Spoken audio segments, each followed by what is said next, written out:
Sud Radio, les clés d'une vie, Jacques Pessis. Les clés d'une vie, celle de mon invité.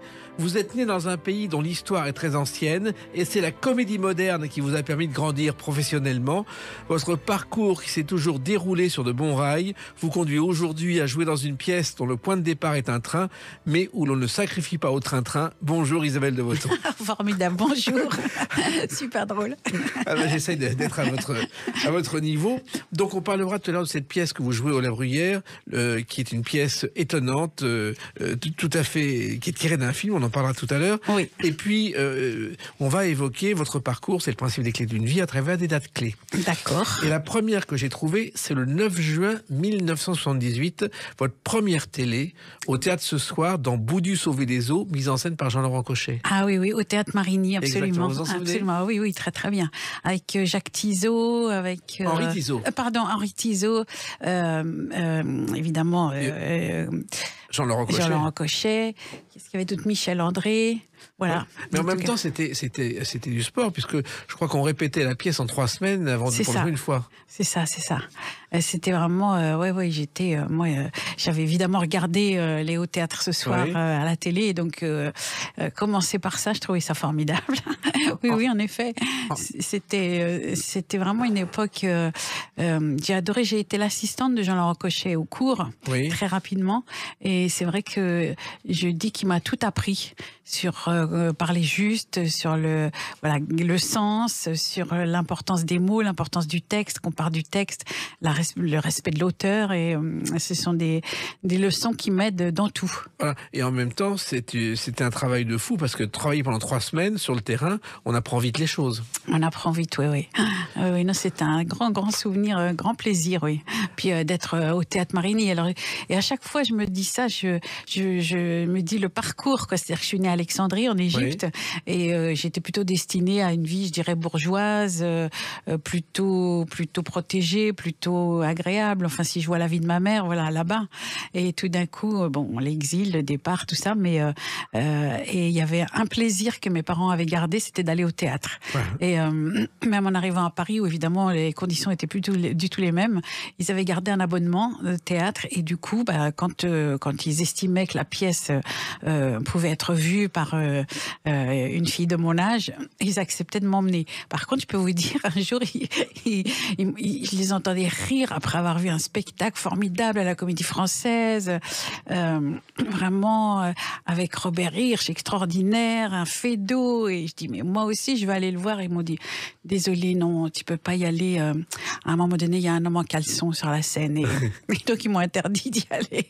Et je pense que cet interdit a certainement éveillé ma curiosité, mon envie et mon désir de connaître ce qui se passe, de choses aussi drôles et qui plaisent à mes parents, qui me sont interdites. Un jour, il faudra que je connaisse ça. Je pense que ça a été peut-être un des déclencheurs. Un déclencheur. Alors, il se trouve qu'effectivement, Alexandrie, vous avez vécu, et il y a une chanson qui évoque cette époque et ce lieu. Alexandrie. Chanson incontournable de Claude François.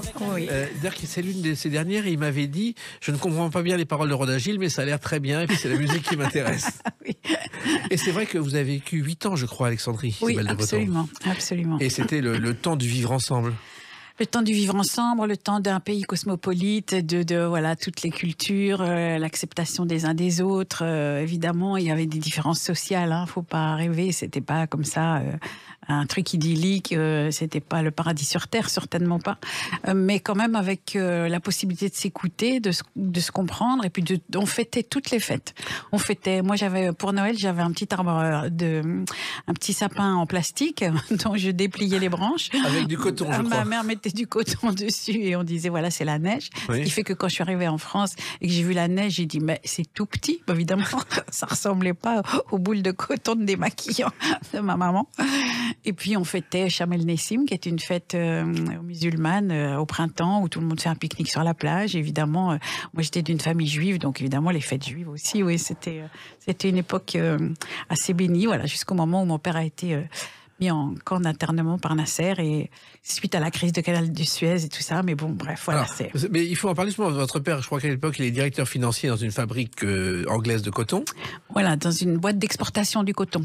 Et puis vous avez 4 ans lorsque dans la nuit du 2 novembre 56, la nuit de Suez, du canal de Suez, il se retrouve en prison. Voilà, c'est ça, il y a eu une rafle, on est venu frapper à la porte de la maison et on l'a emmené sous prétexte de contrôle d'identité, mais évidemment, c'était pas ça. Et ma mère n'a pas su où il était pendant un mois, qu'est-ce qui se passait, évidemment, aucun jugement, aucun... Alors il était supposé être espion, mais on ne sait pas espion de quoi, ni de qui. C'était, bon voilà, c'était les dommages collatéraux de la crise du canal de Suez. Voilà, on l'avait accusé. La crise du canal de Suez, en fait, c'est Israël envahit l'est du canal le 29 octobre 56. Les Français et les Britanniques bombardent à partir du 31 octobre. Les troupes débarquent le 5 novembre. Apparemment, il faut des troupes pour le maintien de la paix, et les Égyptiens sont battus, et il y a des concessions économiques, mais en même temps, il y a des conséquences physiques. Oui. Puis il y a l'angoisse de se dire, c'est quoi ce pays qu'on adorait, où on était bien, parce que mes parents sont nés en Égypte, mes frères et moi, nous sommes nés en Égypte, toute la famille est née en Égypte, donc nous nous sentions totalement égyptiens.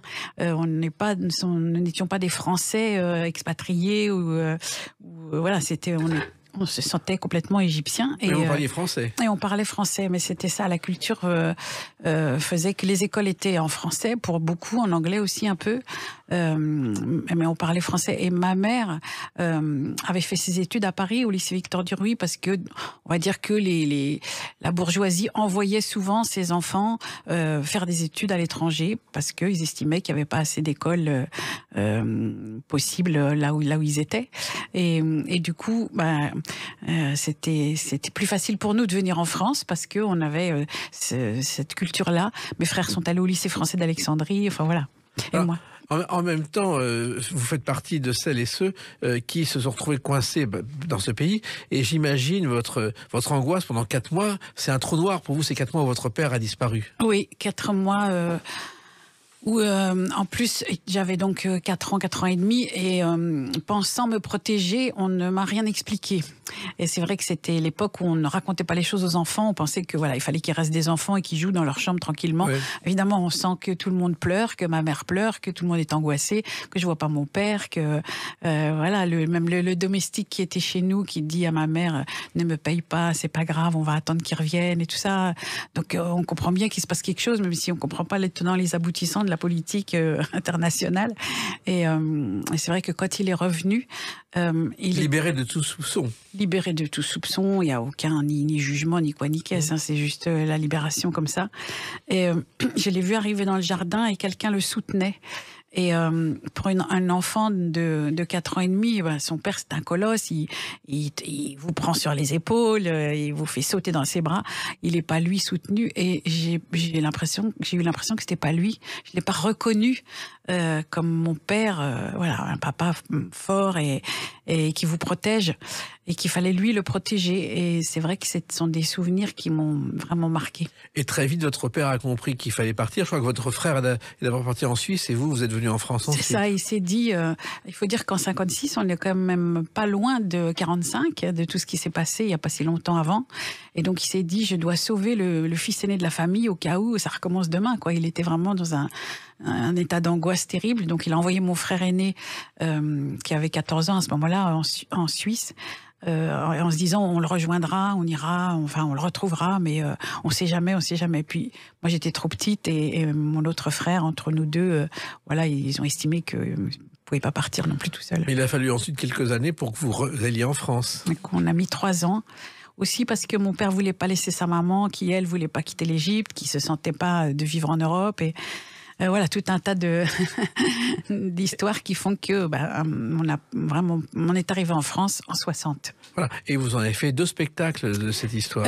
C'est un spectacle en fait. C'est Moïse Dalida et moi que j'ai retravaillé, que j'ai appelé La Parisienne d'Alexandrie, parce que je trouvais que ça correspondait plus à ce que je racontais en fait. Mais c'est à peu près le même spectacle. En même temps, ce spectacle vous a fait du bien et a fait du bien au public. C'est un spectacle qui m'a fait énormément de bien. Alors, le public, c'était formidable parce que des gens me disaient « Oh là là, vous racontez mon histoire ». Et je disais « Mais vous venez d'où ?» D'Algérie, du Maroc, de Tunisie. Et un jour, il y a un monsieur qui me dit « J'ai ressenti exactement ce que vous racontez quand vous arrivez à Paris ». Et il y avait beaucoup d'humour dans mon spectacle sur la différence quand on arrive en France et qu'on a d'autres codes, parce qu'on arrive d'ailleurs. Et je lui dis « Mais vous venez d'où ?» Il m'a dit « De Roubaix ». Voilà, donc ça veut dire que ça pouvait toucher. En fait, on est tous d'ailleurs, on est tous de quelque part et on est dans un moment où tout le monde bouge, donc on peut ressentir l'exil et le déracinement. Oui, mais en même temps, s'adapter au comportement des Français quand on vient d'Alexandrie, c'était pas évident pour une petite fille. Ben, encore pour une petite fille, je dirais que c'était le plus facile. C'était plus difficile pour mon père. Qui avait l'habitude que voilà les secrétaires en Égypte, c'était des secrétaires, mais c'était aussi on va dire des gens qui s'occupaient de vous complètement, qui vous chouchoutaient, qui évidemment en France c'était pas du tout la même chose. Le secrétaire n'était pas là pour chouchouter son patron d'aucune façon, et ça lui semblait très dur, quoi. Ça lui semblait il trouvait les gens froids et difficiles. Ma mère, elle était plus habituée parce qu'ayant fait ses études à Paris, elle avait des copines, en plus des vraies amies qu'elle avait gardées de toujours. Et pour moi, à part évidemment l'accent, parce que je suis allée à l'école, parce que des amis nous ont prêté un appartement juste tout au début, et j'ai été à l'école à Neuilly, et mon premier poème c'était Paris, mon village. Et donc évidemment que je roulais les R comme tout le monde, et ça faisait rire tout le monde, je ne comprenais pas pourquoi, mais bon, voilà. Et après, il s'est passé d'autres choses, on en parle avec une autre date, le 26 octobre 1982. A tout de suite sur Sud Radio avec Isabelle de Botton. Sud Radio, les clés d'une vie, Jacques Pessis. Sud Radio, les clés d'une vie, mon invité Isabelle de Botton. Nous parlerons tout à l'heure de cette pièce, Le retour de Richard III par le train de 9h24, qui est à l'heure et qui est au théâtre La Bruyère. Qui n'a rien à voir ni avec la SNCF, ni avec Shakespeare, mais voilà. Voilà, on en parle très longuement. Là, on revient à une date importante, le 26 octobre 1982. C'est votre première apparition dans cette émission. Le théâtre de Bouvard.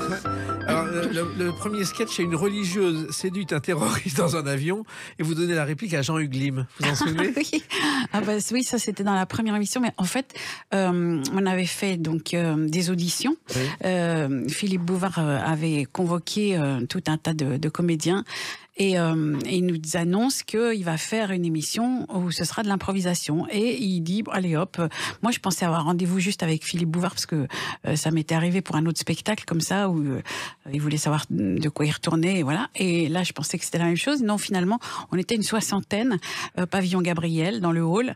Et il dit, un homme appelle sa maîtresse pour lui dire qu'il allait rompre. Et ouf, je me dis, oh là là, mais moi, j'ai fait l'école Cochet, voilà, ce qui me plaît, c'est Racine, Corneille, Molière, Beaumarchais, Jules Renard, je sais pas. Et là, de l'impro comme ça, est-ce que je sais le faire ou pas? Après, j'étais pas du tout sûre. Mais bon... Et il interviewe, enfin, il fait passer comme ça des gens. Et puis, à un moment donné, il dit, bon, écoutez, là, il me reste 5 minutes, j'écoute encore une personne, ou deux, et je m'en vais. Et j'ai levé la main, j'ai l'impression que c'est mon bras qui s'est levé avant que ma tête ne le décide.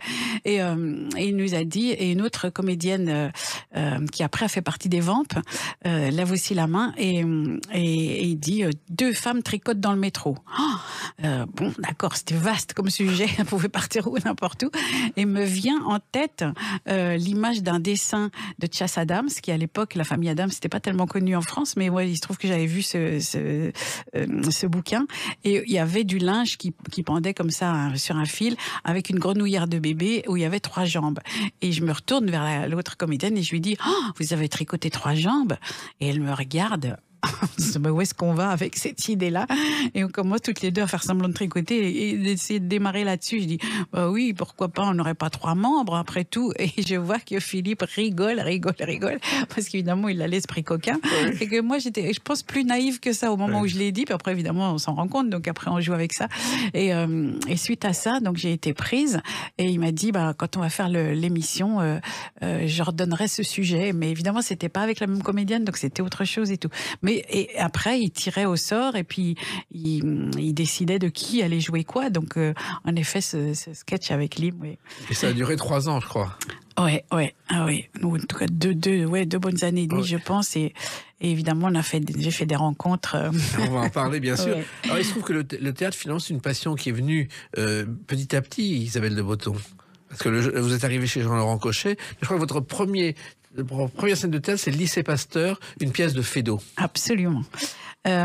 J'étais à l'époque au lycée La Folie Saint-James, qui était un lycée de filles, et le lycée Pasteur était un lycée de garçons, mais à Neuilly, les deux, et il y avait un cours de théâtre où on pouvait se retrouver, donc c'était quand même très intéressant.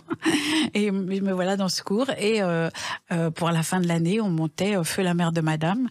C'était avec Michel Blanc, Gérard Jugnot, et une autre comédienne qui n'a pas continué. Et moi, je faisais Annette, la bonne Alsacienne, ce qui me paraissait complètement fou que je représente une fille alsacienne, mais c'était super.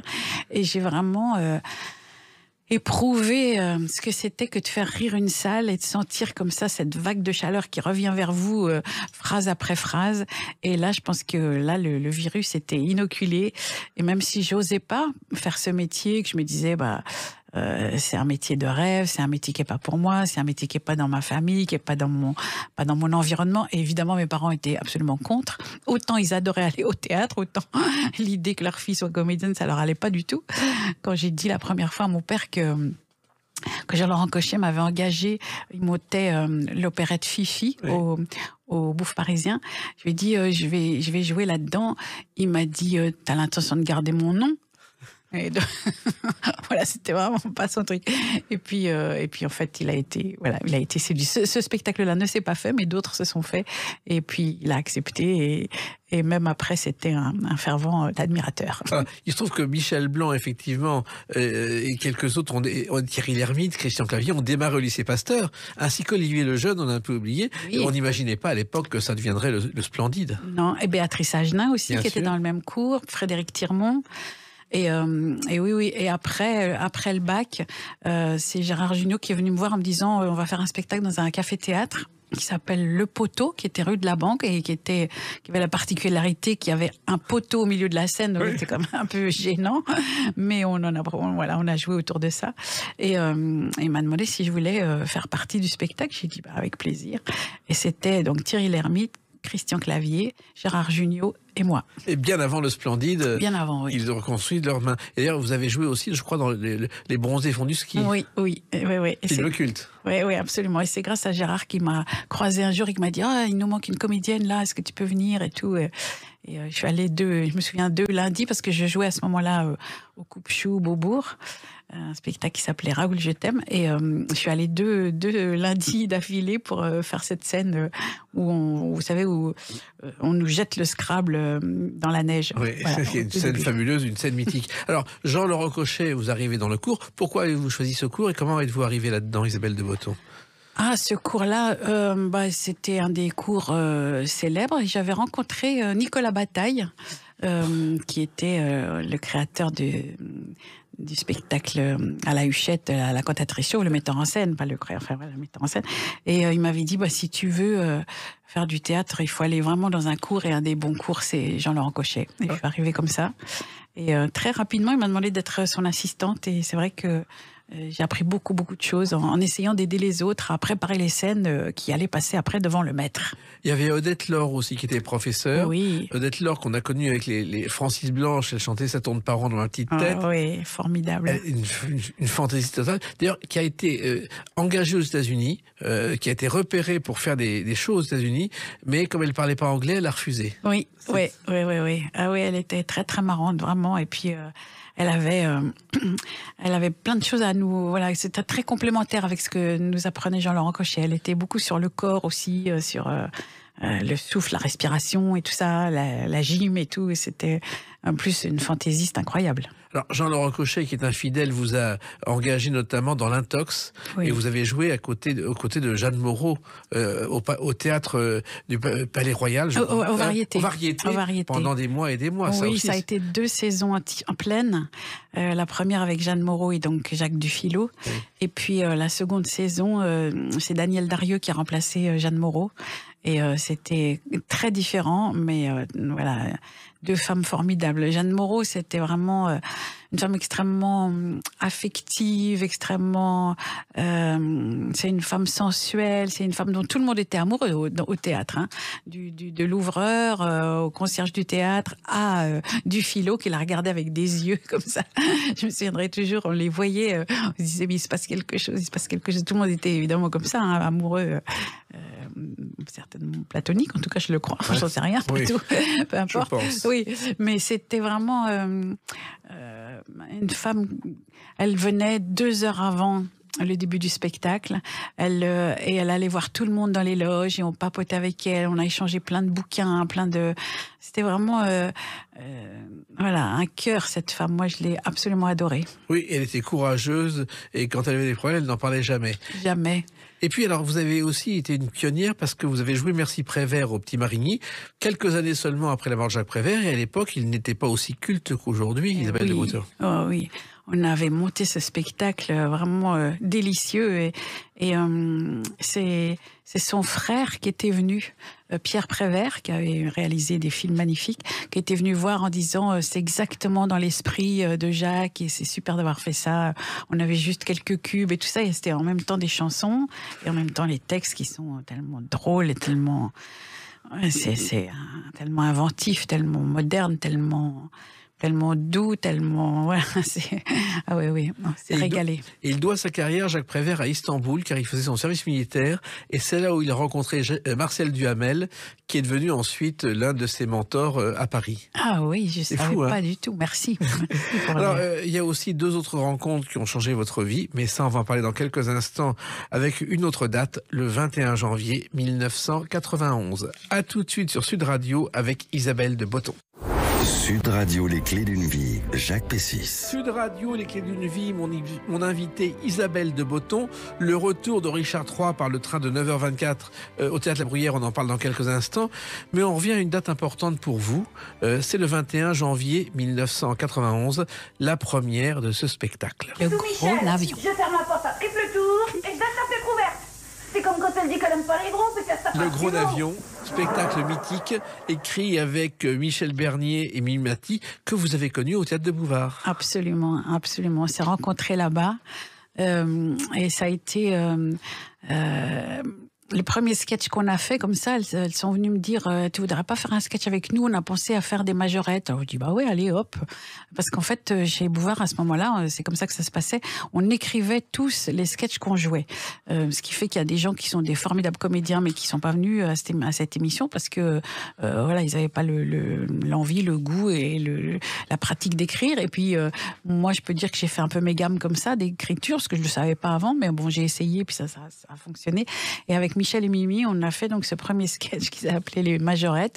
Et dès qu'on est entré sur scène, toutes les trois, en faisant une espèce de musique militaire imbécile, dans l'humour, on a senti qu'il y avait quelque chose qui se passait en fait, simplement l'image qu'on donnait les 3 filles, avec la petite, la moyenne, la grande, avec les personnalités aussi différentes, avec la blonde, la brune, la frisée, avec qu'il y avait quelque chose où en fait, ça parlait de toutes les femmes, et je dirais des femmes entre guillemets normales, dans le sens où c'était pas les jeunes premières magnifiques, extraordinaires, c'était forcément des beautés comme ça. Encore que maintenant, quand je vois les photos, je me dis on était super mignonnes. Évidemment, avec le temps, on se trouve mieux. Mais où on parlait des filles d'aujourd'hui, avec le langage d'aujourd'hui, qui parle des garçons et tout ça, mais en rigolant, en se moquant de nous-mêmes. Et moi, j'ai adoré ce trio que je trouvais qu'il était formidable, parce que justement, voilà, le fait de la taille de Mimi était incluse, comme si ça ne changeait rien aux rapports humains. C'est ce qu'est la vérité. Oui, et en même temps, vous avez découvert un point commun toutes les 3, c'est le sens de la dérision, l'observation de l'humour au quotidien. Oui, c'est ça, c'est ça. Et on s'est tellement amusé à écrire, à se proposer des sujets les unes les autres. Moi, j'appelais Michel mon robinet à conneries, parce que je trouvais qu'elle débitait des phrases drôles. Comme ça, comme si on ouvrait un robinet et que hop, ça coulait de source. Et puis oui, Mimi aussi, elle a ce regard lucide sur sur elle-même et sur les autres, et incisif parfois. Hein.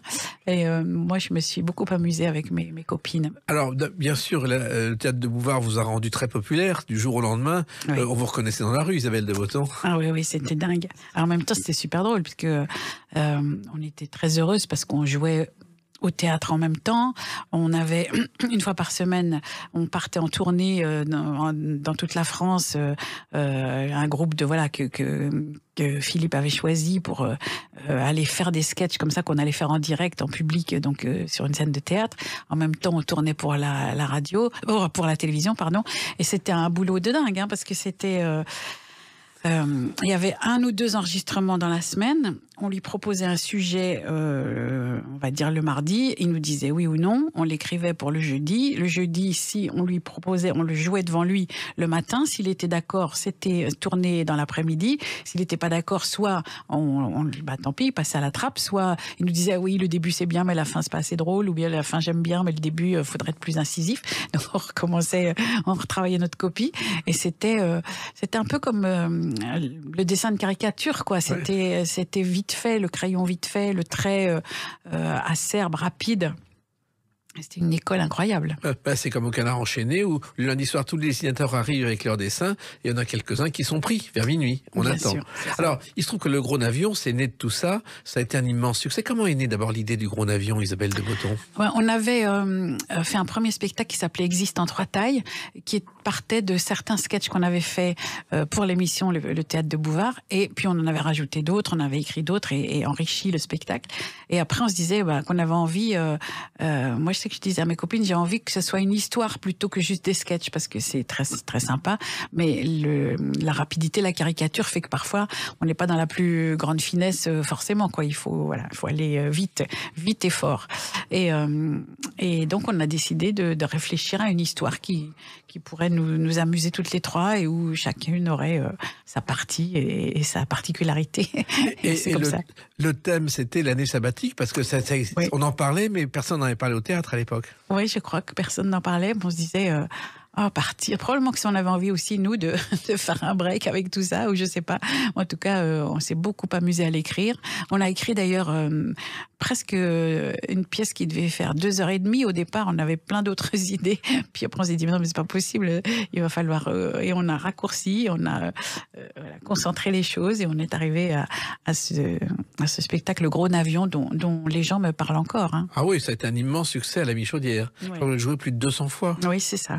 Alors, il faut savoir que l'année sabbatique, le sens actuel vient des États-Unis, où à partir de la fin du 19e siècle, les universités ont accordé aux professeurs une année de congé tous les 7 ans. Ah oui. Pour mener à bien un projet de recherche. Et c'est transposé en France et c'est comme ça qu'on en parle aujourd'hui. Alors, finalement, cette pièce, vous deviez partir en voyage toutes les 3, et puis vous décidez de vous marier vous-même, donc ça fiche tout en l'air. Oui, et donc elles partent toutes les 2. Et moi, je reste là parce que je suis tombée amoureuse. Et je suis tombée amoureuse d'un homme beaucoup trop vieux pour moi, mais bon, l'amour, c'est l'amour. Et puis, elles se sont engueulées pendant ce temps-là en voyage. Et elles reviennent.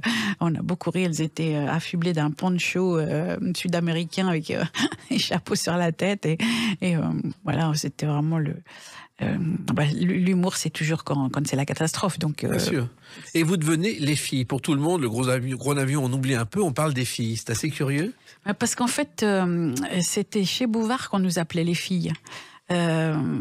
Parce que chez Bouvard, on se disait tiens, j'ai une idée de sketch, est-ce que tu veux le faire avec moi? Donc on était avec l'un, avec l'autre, ça bougeait constamment. Et puis quand on a fait le sketch des majorettes, on a senti qu'on s'entendait bien sur l'écriture et sur l'humour et tout ça. Et du coup, on en représentait un autre, puis encore un autre, puis du coup c'était bon. Alors les filles, qu'est-ce qu'elles ont fait cette semaine, quoi?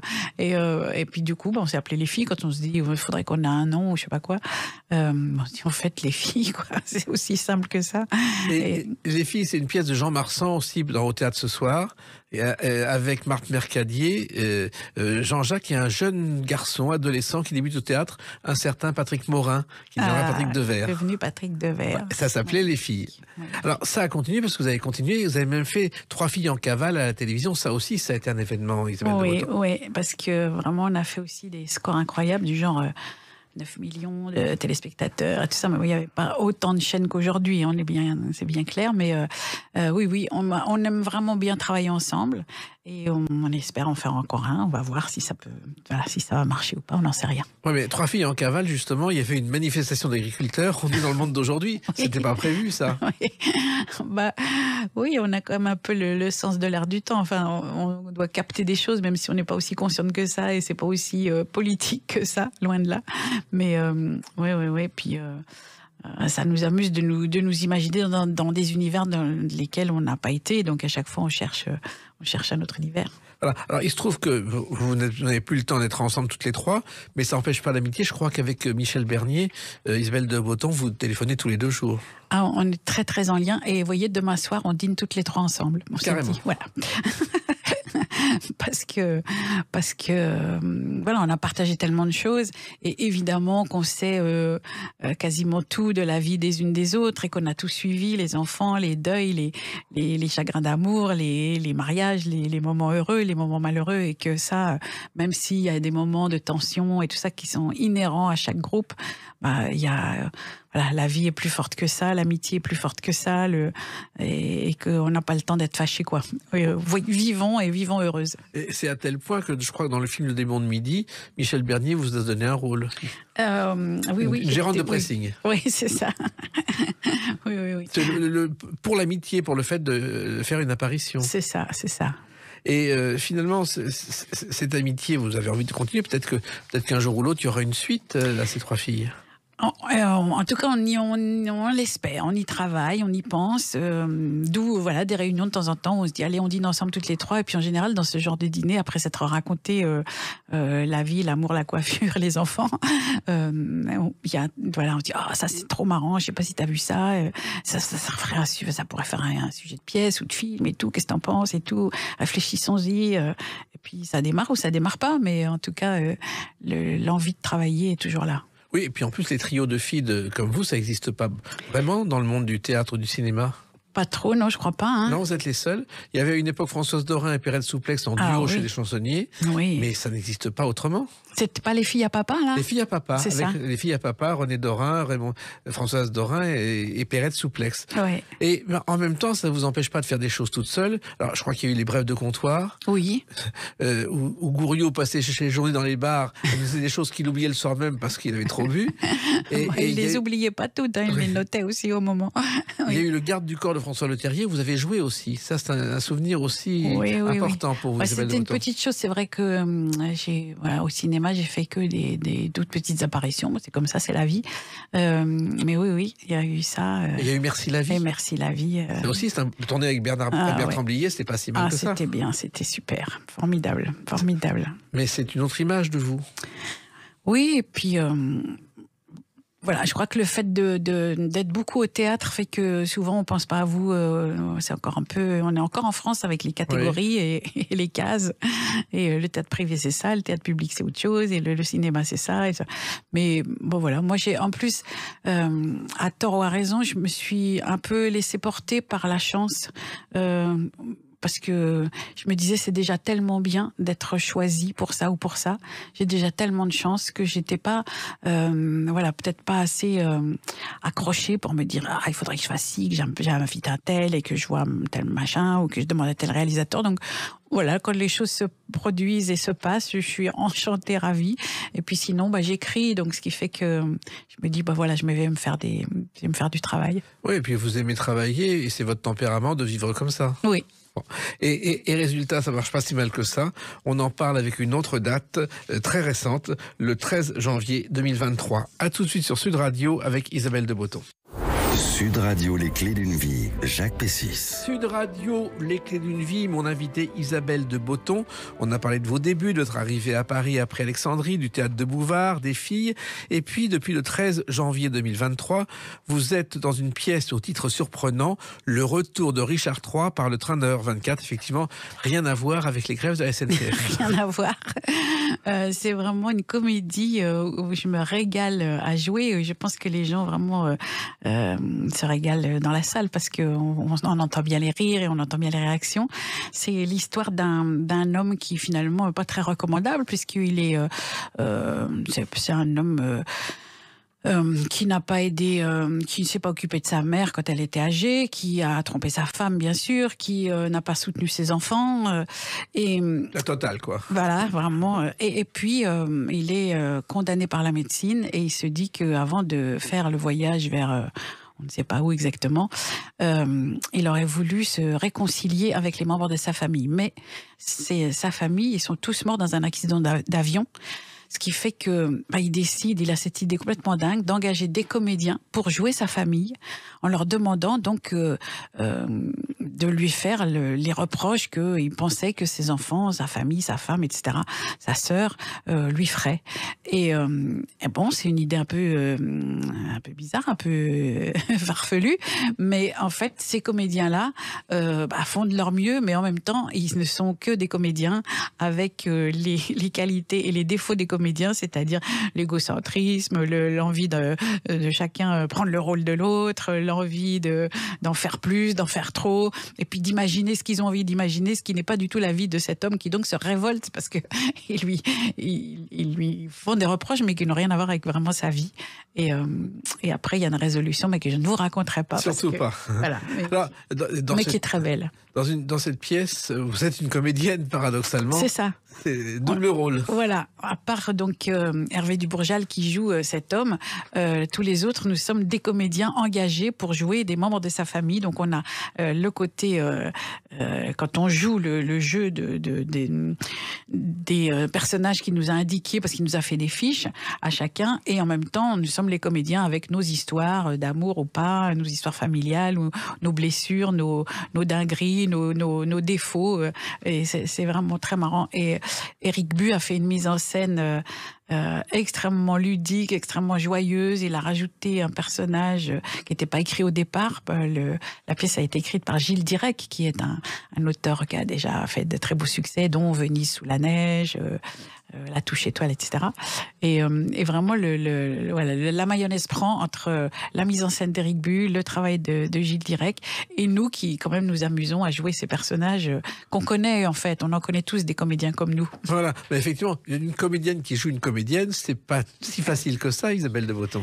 Ah je sais pas si c'est pas facile. En tout cas, c'est super jouissif parce que ça permet des ruptures. C'est-à-dire que d'une phrase à l'autre, on passe de la vérité de la comédienne au jeu qu'elle estime devoir faire pour incarner le personnage qu'on lui a indiqué.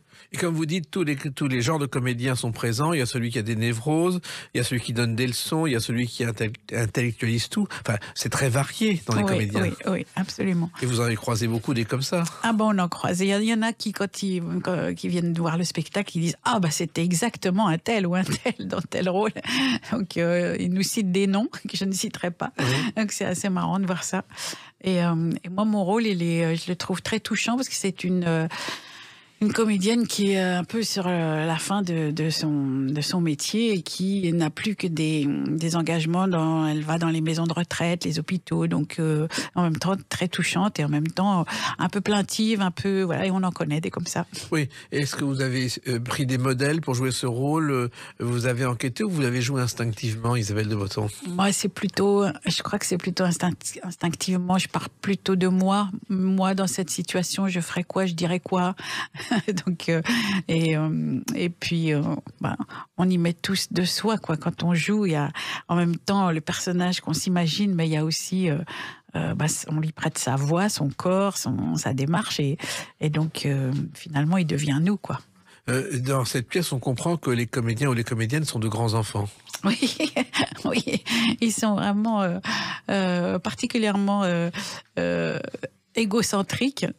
C'est vrai que je pense que pour faire ce métier, il faut peut-être aussi quelque part être un peu égocentrique, un peu parce que monter sur une scène et s'exposer aux gens et d'abord délivrer un texte qu'on a appris tous les soirs le même et en même temps on a peur c'est un peu de la folie, quoi. C'est quand même quelque chose de très exhibitionniste, mais en même temps c'est ça qui est beau, c'est que si on arrive à être vraiment soi, être dans la pureté du personnage et de ce qu'on a à dire, bah on le sent parce que on sent que les gens sont avec vous. Donc c'est un mensonge évidemment, mais tout le monde y croit et tout le monde se plaît à le croire ensemble. Et c'est ça la beauté du théâtre.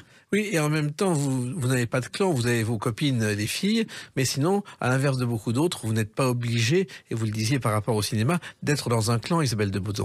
Bah, peut-être que ça aurait été plus facile pour moi, mais c'est comme ça, c'est la vie comme ça.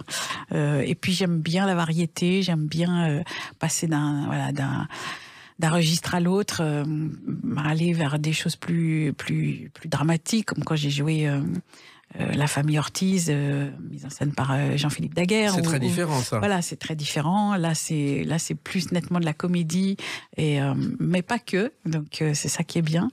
Il y a vraiment une vraie histoire et les gens sont touchés aussi par ce spectacle. Alors, en plus, au départ, c'était un film dont voici la bande-annonce. PH, j'ai un truc à te dire. Et je vais te le dire parce qu'il faut que je te le dise. Elle joue qui, elle ? Il faut bien que je sache qui fait quoi. Oui, c'est vrai qu'au départ, curieusement, alors qu'en général, une pièce se fait avant un film, là, c'est l'inverse. Oui, c'est ça. Et c'est Thibaut Audinière, le co-directeur de Atelier Théâtre Actuel, qui a vu le film et qui a dit à Gilles Direct, l'auteur, et à Éric Bull, qui a réalisé le film, mais ça ferait une super comédie si vous l'adaptez, allez, je le produis. Et voilà. Et c'est fait comme ça. Et c'est une comédie moderne, et je sais que vous affectionnez les comédies modernes, Isabelle de Botton. Ah bah oui. Au départ, vous avez fait du classique, oui. Mais le moderne, ça vous touche et c'est vers ça que vous voulez aller. Oui. J'ai un projet comme ça d'une pièce américaine que j'ai traduite et adaptée, une pièce très très moderne et que Pierre Notte va mettre en scène et qu'on va jouer à Avignon l'année prochaine. Et voilà, qui est en effet très moderne. Alors, le Théâtre La Bruyère, moi, dans mes souvenirs, ce sont les loges les plus petites de Paris. Lorsque les Branquignols s'y produisaient, ils ont ouvert le Théâtre La Bruyère alors qu'il avait fermé, on s'habillait pratiquement, on se changeait dans la rue. Oui, alors là, non, on est dans le sous-sol. Oui. Mais non, ils ont refait les loges et tout ça, et ça, c'est bon, il y a de la place pour tout le monde. Parce qu'on est 8 en scène. 8, c'est quand même beaucoup, et c'est rare aujourd'hui d'être 8 en scène au théâtre. Comment ? Alors, dans tout ce que vous avez fait au théâtre, il y a eu plusieurs choses. Il y a eu la case obligatoire des monologues du vagin. Oui. Toutes les comédiennes ont joué ce spectacle. En tout cas, il y en a au moins une cinquantaine, je pense. Oui. Il me semble qu'on en avait fait une fête et qu'on était à peu près une cinquantaine. Oui, c'est un spectacle qui parle aux femmes et qui est féministe et qui était, je pense, nécessaire, urgent quand il a été fait et c'était super d'en être. Et puis, il y a eu quand même, dans tout ce que vous avez joué, une nomination au Molière avec Claire Ambart de Marcel Aimé. Là aussi, c'était un grand moment pour vous. Ah oui, bien sûr. On est très, très contents. J'étais complètement surprise et étonnée parce que j'avais l'impression que c'était un rôle un peu mineur, quoi, et que voilà, c'était bien que je le fasse, mais c'était par raccro. Enfin bon, voilà, les circonstances ont fait que c'était comme ça. Et hop, la nomination qui tombe. Et ça m'a évidemment fait très plaisir. Petite reconnaissance comme ça du métier, ça fait du bien à l'ego. Exactement. Et Hector de Claire Ambart devenait humble après une vision de Saint François d'Assise. Et la pièce qui était sur l'extrémisme a été interdite en Italie pour des répliques anticléricales. On ne peut pas imaginer ça aujourd'hui. Non. Mais Marcel Aimé, parfois, il est un peu méprisé parce qu'on estime qu'il a eu des positions un peu comme ça, droitières ou je sais pas quoi. Alors que ce texte est formidable. Claire Ambart, c'est formidable. Et puis, il y a eu aussi une pièce de Corneille, La Veuve, la 3e pièce de Corneille que vous avez créée à Avignon. Et ça, c'est totalement inattendu de votre part, Isabelle de Botton. C'est Marion Bierry qui a pensé à moi. Et oui, ça vous paraît peut-être inattendu, mais en même temps, c'est vraiment, c'est une comédie quand même de Molière, donc c'est pas, on n'est pas dans la pure tragédie racinienne, quoi. Oui. Et c'était un très très beau souvenir aussi. Le confinement a dû être très dur. Alors, au début, il a été très dur et en fait, je me suis rendu compte au bout d'une semaine que il y avait une chose qui me faisait du bien, c'était de lire un texte qui me plaisait et du coup, je me suis mise à regarder dans les textes que j'aimais Anna de Noailles, des poèmes, je sais pas, Cocteau, c'était très varié et tout ça. Et je me suis dit, je vais l'enregistrer et l'envoyer. Je sais qu'il y a des gens qui sont très solitaires et ça leur fera, je vais le faire tous les jours. Et je vais leur envoyer ça, comme ça, hein, par mail, à une liste de gens. Après, la liste s'est agrandie parce que les gens ont aimé ça. Et tous les jours, j'ai envoyé un texte que je lisais exprès pour le confinement. Et en fait, j'en ai fait 40 pendant le premier confinement. Et quand le second confinement a été décrété, tout le monde m'a écrit en disant tu reprends. En tout, j'en ai fait 82. Et ça pouvait être aussi bien une scène classique, un poème, une nouvelle, un texte qui soit pas morbide, qui soit qui donne voilà du courage, de l'espoir, ou en tout cas qui touche. Et j'ai adoré faire ça. Et vous n'aviez pas imaginé ce parcours lorsque vous avez même débuté au Théâtre de Bouvard, lorsque vous êtes arrivé à Paris. Et dans cette pièce, Le Retour de Richard III, par le train de 24, beaucoup de gens saluent votre performance parce que finalement, c'est un rôle très difficile, un des rôles les plus difficiles de la pièce. L'auteur le dit lui-même, c'est un peu inconsistant. Il dit le rôle de Mélanie, donc c'est mon rôle. Et c'est pas qu'il soit inconsistant, mais c'est vrai qu'elle est un peu sur le bord parce que c'est une femme un peu effacée. C'est la sœur qui s'est dévouée pour s'occuper de la mère du personnage principal et qui a pas eu beaucoup de, voilà, on l'a pas beaucoup remercié pour ça, on s'est pas vraiment occupé d'elle. Et en même temps, c'est beau de jouer ça. Et les gens qui aident les autres, ça existe en ce moment. On en parle beaucoup, les aidants, et voilà, c'est des beaux personnages à jouer. Donc j'y mets tout le cœur que je peux. Oui, et vous aidez aussi beaucoup les gens grâce à ce spectacle en leur apportant du bonheur et du rire. Et vous continuerez dans ce sens-là. J'espère. Le plus longtemps possible. Plus longtemps possible. Que, encore une fois, là, cette pièce, elle est là pour quelques mois. Il y aura une tournée ensuite. Oui, en tout cas, on a déjà quelques dates de tournée qui ont été générées par Avignon l'année dernière, parce qu'on a fait vraiment un Avignon formidable, qui était complet quasiment tous les jours. Et on retournera à Avignon. Et on a encore d'autres dates derrière, donc je pense que ça a encore un bel avenir. Voilà, en attendant, je recommande à celles et ceux qui nous écoutent d'aller vous applaudir dans ce retour de Richard III par le train de 9h24. Pas besoin de prendre le métro ou le train, vous irez directement. C'est au Théâtre La Bruyère. Et puis continuez ainsi avec votre sourire, avec votre talent. Merci infiniment de m'avoir reçu. Merci Isabelle de Botton, Les Clés d'une vie, c'est terminé pour aujourd'hui. On se retrouve bientôt. Restez fidèles à l'écoute de Sud Radio.